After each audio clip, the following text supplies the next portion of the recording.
Welcome back to News Now. Now, the Finance Ministry has concluded its meeting with financial sector and capital markets representatives. They discussed industries' asks this budget. The meeting happened today.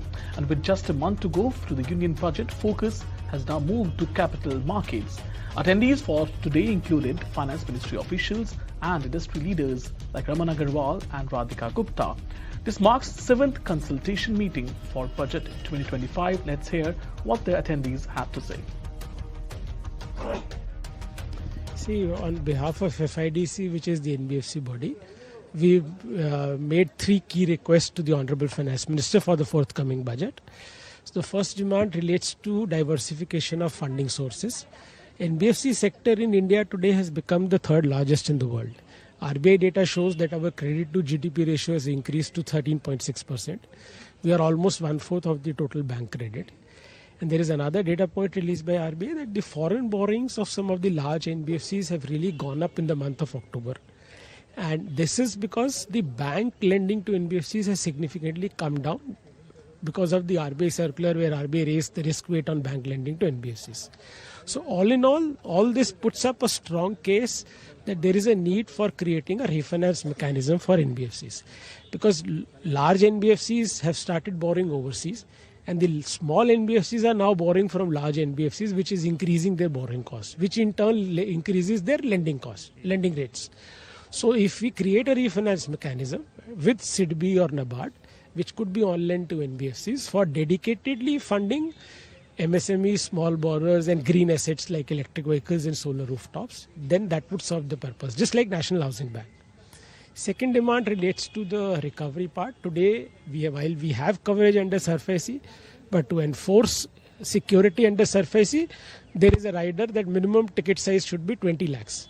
And NBFC's loans are very small ticket size loans. So we need to reduce that to 1 lakh, as is the case for banks. And finally, on the tax front, today every non-individual borrower who borrows from NBFCs, when he repays by EMI, every EMI he has to deduct 10% TDS, which is serving no extra purpose, not giving any additional revenue to the government, but it is on the other hand creating an operational nightmare. So this needs to be done away with, and NBFCs are the only class of financial institutions who are not exempted. All others are. So we have requested for exemption from TDS provision under Section 194A.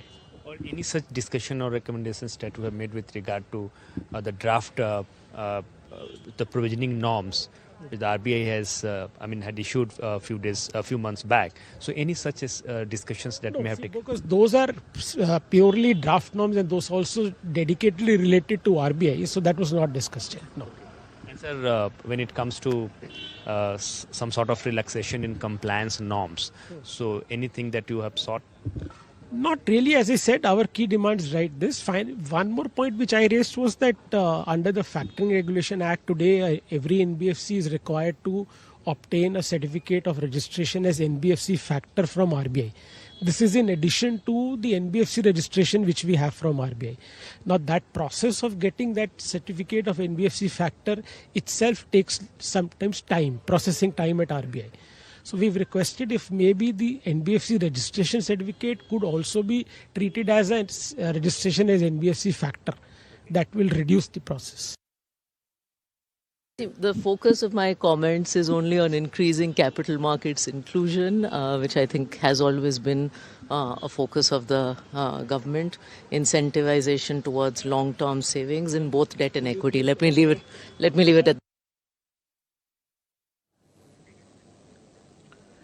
Refusing to grant relief